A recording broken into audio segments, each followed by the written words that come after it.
یہ جو کچھ میں کہوں گا، ہمارا آج کا ماحول، آج کی فضا تو اس کو قبول کرنا تو ایک طرف، اس کے سننے کے لیے بھی تیار نہیں ہوگی۔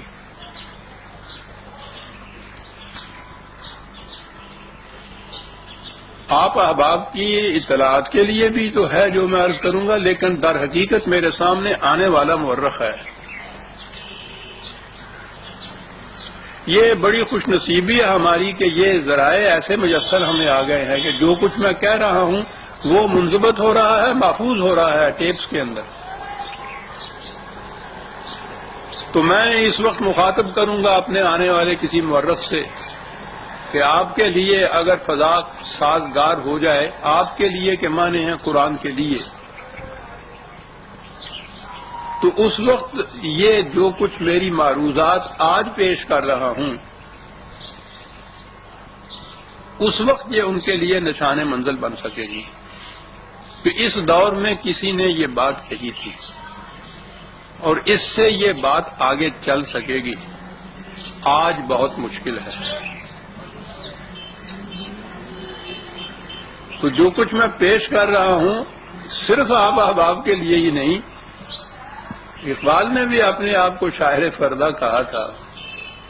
تو ہوتا یہ ہے، قرآن پیش کرنے والے کے لیے ابھی تک بھی اس کا موجودہ ماحول جو ہے وہ سازگار نہیں ہے، اور اقبال کے دور میں تو ابھی اتنی شدت نہیں تھی، تو آج تو یہ جو مذہبی پیشوائیت کی شدت ہے وہ انتہا تک پہنچی ہوئی ہے، بہت پیچھے چلا گیا ہے پھر وہی قرآن جو آ رہا تھا۔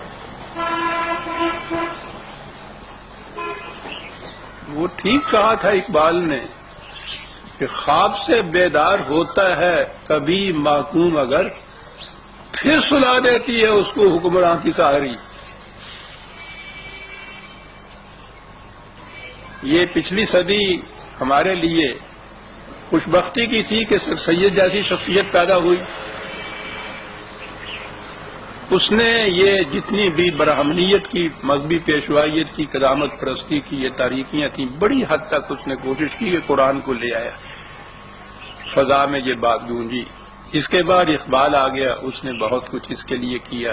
اس کے بعد اسی روش کے اندر قائد اعظم نے بھی قرآن اور قرآن یہی کچھ کہا۔ اس کے بعد آگے بات کرنے سے کچھ مجھے تھوڑی سی ہچکچاہٹ آتی ہے کہ اپنا نام آ جاتا ہے۔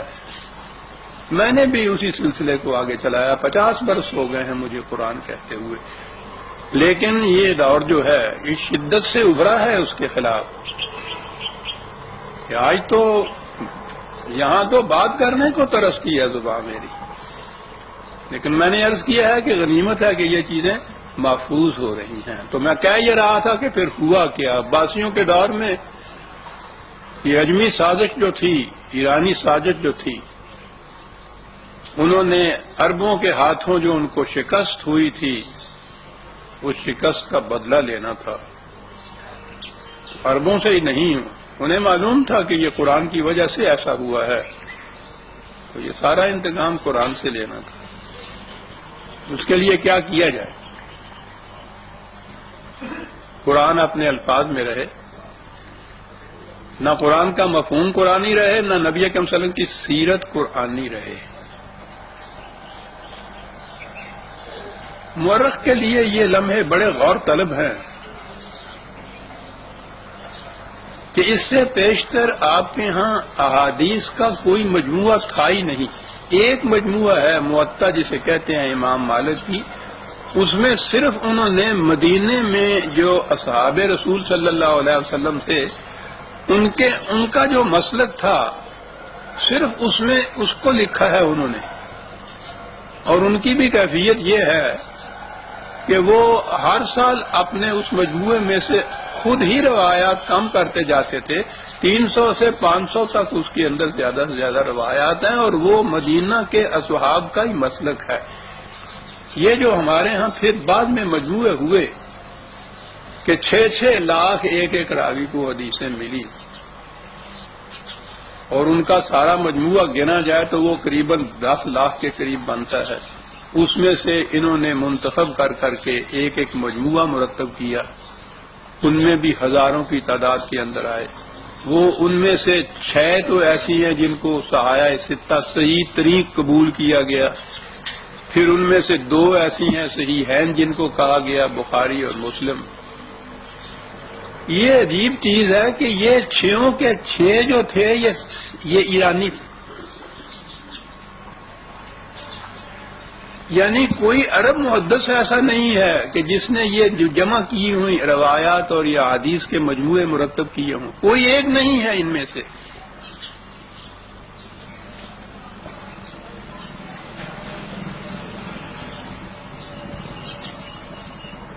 ان مجموعوں کے اندر بہرحال وہ اب بھی موجود ہیں، دیکھے جا سکتے ہیں۔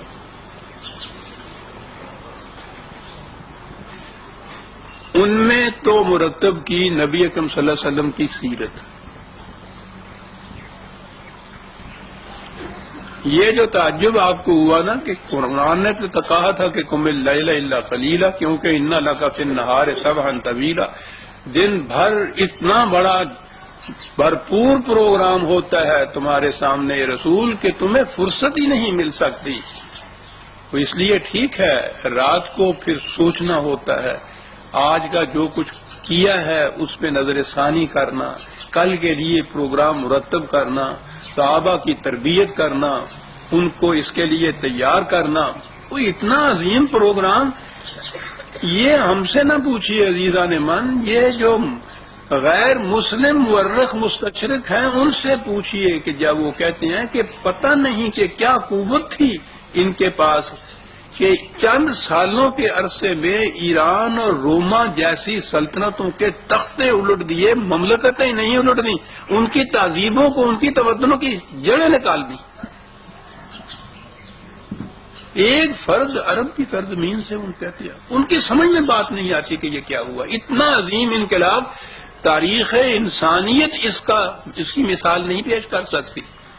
عرب اور عجم یا ایران اور روم ہی نہیں، انسانیت کی تاریخ پوری اتنا عظیم انقلاب اتنے تھوڑے عرصے میں اتنے کم ذرائع کے ساتھ، مثال ہی نہیں کہیں ملتی اس کی صاحب، وہ دانتوں میں انگلی دبا کے بیٹھ جاتے ہیں۔ ذرا پڑھیے ان کے ہاں جو انہوں نے جس طرح سے لکھا ہے اس کے لیے۔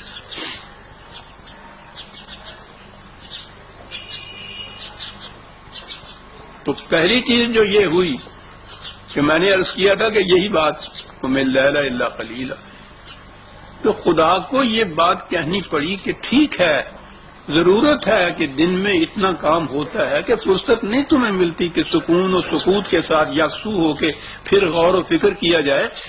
ایک انقلابی کے لیے آپ سوچئے کہ کتنی ضرورت اس بات کی ہوتی ہے کہ جو کچھ کیا ہے اس پہ نظر ثانی ہو، کل آنے والا پروگرام مرتب کیا جائے، پھر اپنے ساتھیوں کو تیار کیا جائے، سمجھایا جائے، تربیت دی جائے، پوائنٹس دیے جائیں۔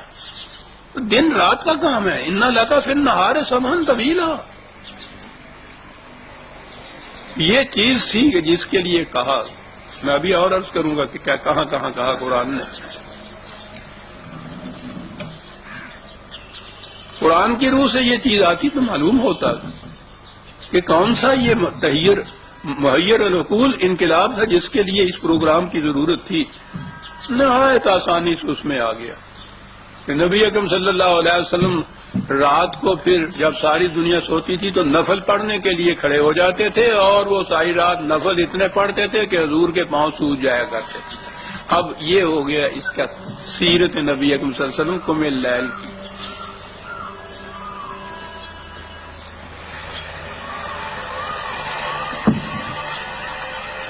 قرآن کریم میں جہاں جہاں بھی حضور کی سیرت کے متعلق کوئی چیزیں آئی ہیں فوراً ہی اس کے ساتھ ایک روایت آ گئی ہے، اور وہ اسی انداز کی۔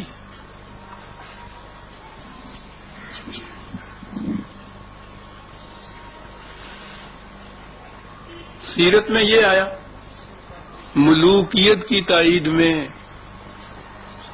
سرمایہ داری کی تائید میں، برہمنیت کی تائید میں، سارا انبار اس کے اندر اکٹھا کر دیا۔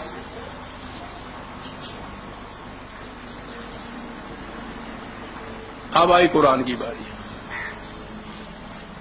یہ جب ایک طرف مرتب ہو گیا، ایک ساتھ پھر ایران سے آئے، تبرستان سے آئے، تبری ان کا نام تھا. یہ بخاری ہے، بخارا ہے، مسلم نیشاپور کے ہیں، یہ تبرستان کے تھے.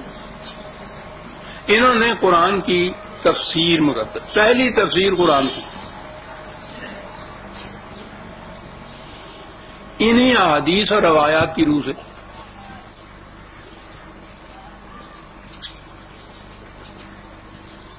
جو کچھ یہ کہنا تھا یا جو کچھ ان روایات میں لکھا تھا، قال رسول اللہ کہا انہوں نے کہ حضور نے فرمایا، اور آگے وہ لکھ دیا. اب جب کسی کے سامنے یہ آئے کہ قرآن کی اس آیت کے متعلق حضور نے یہ فرمایا، اس کو ضرورت ہے اس کے بعد اس کے خلاف کچھ کہے یا انکار کر دے. سب کر دی، پورے قرآن کی تفسیر اس طرح سے لکھ دی، وہ تفسیر آ گئی. اب یہ چیز تھی کہ بھائی تاریخ سے ہی کچھ معلوم کرو کہ وہ دور کس قسم کا تھا. انہی صاحب نے ایک تاریخ بھی مرتب آپ کی کر دی. پہلی تفسیر، پہلی تاریخ احادیث کے پہلے مجموعے سارے اجمیوں کے.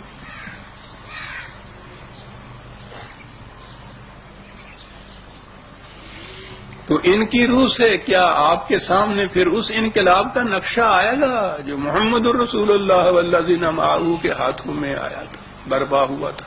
وہ نقشہ آئے گا جس میں نہ یہ ملوکیت باقی رہ سکتی تھی، نہ سرمایہ داری باقی رہ سکتی تھی، نہ یہ برہمنیت باقی رہ سکتی تھی. تو نقشہ تو آ ہی نہیں سکتا تھا. اتنی مقدس سندیں اس کے لیے انہوں نے مہیا کر دی اس پورے لٹریچر کے اندر کہ 1000 برس سے اسلام ہی یہ رہ گیا، اسی کا نام رہ گیا.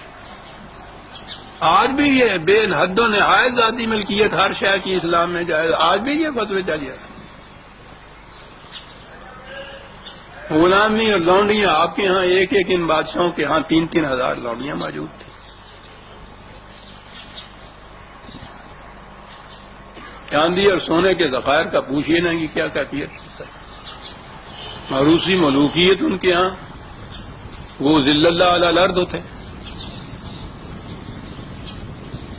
سب کچھ یہ کرنے والے یہ مذہبی پیشوائی ہے.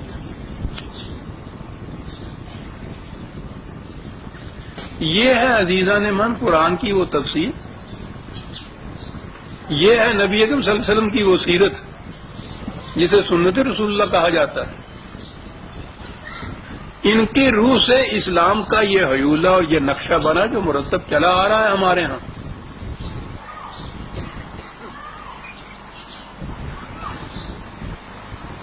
ملوکیت اس کے خلاف لب کشائی کر دینے تھی.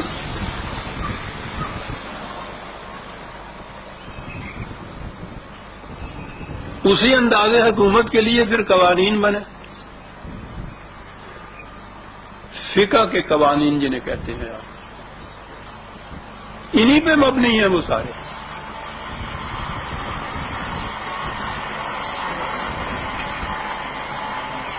ان کو ابدی قرار دیا، غیر متبدل قرار دیا کہ اسی طرح سے وہ قیامت تک کے لیے امت مسلمہ کے اوپر نافذ کیے جائیں گے.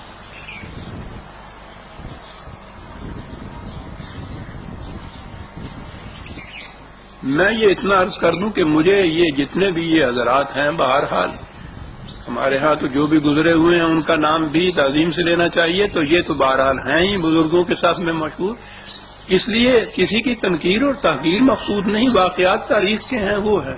معلوم نہیں کہ یہ ان لوگوں کی طرف جو منسوب کیا جاتا ہے انہوں نے یہ کہا تھا یا نہیں کہا تھا. اس زمانے میں تو کچھ چھاپے خانے بھی نہیں تھے کہ کوئی چھپی ہوئی کتاب ہی ان کی ہوتی. فقہ حنفی ساری دنیا کے اندر اتنی مشہور چلی آ رہی ہے، اور آج یہ خود کہا جا رہا ہے کہ امام ابو حنیفہ علیہ الرحمہ نے کوئی فقہ کی کتاب ہی مرتب کر کے نہیں دی تھی. تو یہ ساری حنفی کہاں سے پھر وہ آ گئی؟ تو اس سے ہمیں غرض نہیں ہے کہ یہ حضرات جو تھے وہ کس حد تک اس کے ذمہ دار تھے. ان کے طرف منسوب کردہ یہ ساری کتابیں تو آج موجود ہیں نا، تو اب ان کا نام تو یہی لیا جائے گا نا. بخاری کہا جائے گا، مسلم کہا جائے گا، فقہ حنفی کہا جائے گا، جو کچھ بھی ہے، جو بھی اس کے ذمہ دار تھے. اشخاص سے غرض نہیں ہے، جو کچھ اس کا محاصل ہمارے پاس موجود ہے، جو سند پیش کی جاتی ہے اس سے غرض ہے. جس نے یہ بات کہی کہ بھائی قرآن موجود ہے، قرآن کی روح سے ان کو ایک دفعہ چھان پھٹک کے تو دیکھ لو، جو اس کے مطابق ہے اسے صحیح سمجھو، جو اس کے خلاف جاتا ہے سمجھ لو کہ وہ غلط منسوب ہوئی ہے رسول اللہ کی طرف، اس کو تختہ دار پہ ان کا تقدس برقرار رہے، اس کے خلاف آواز نہ برپا۔ یوں ان آیات کی تفسیریں مرتب ہوئی، یوں نبی اکرم صلی اللہ علیہ وسلم کی سیرت مرتب ہوئی، یوں انہیں ایسا بنا دیا کہ وہ ان ٹچ بائی، کوئی اس کو چھو نہ سکے کسی طرح سے بھی، اس پہ تنقید نہ کی جا سکے۔ چھان پھٹک تو بہت بڑی بات ہوتی ہے، جیسا میں نے ابھی عرض کیا تھا کہ قم اللیل الا قلیلا، کہا تو یہ کیا تھا انا لکا فی النہار سبحا طویلا، بات بڑی حساس تھی کہ دن میں اتنا کام ہے، اب وہ سبحن طویلا جو ہے وہ سبحا تسبیح کے اوپر آ گئی تھا، وہاں سے ایک لفظ تسبیح آئی اور تسبیح آ گئی ہے دانے والی۔ اسلام تو ایک طرف، مومن تو ایک طرف، عرب اس سے ناشنا سے یہ جو دانوں والی تسبیح ہوتی ہے یہ بدھوں کی ہے، وہاں سے عیسائیوں کے راہبوں نے لی، وہاں سے یہ شام کے راستے سے کوئی 200 سال کے بعد مسلمانوں میں آئی، اب یہ قرآن میں جہاں بھی سبحہ کا لفظ آیا وہ تسبیح آ گئی کہ دن بھر تسبیح پھیرتے رہا کرو، رات کو نفل پڑھتے رہا کرو۔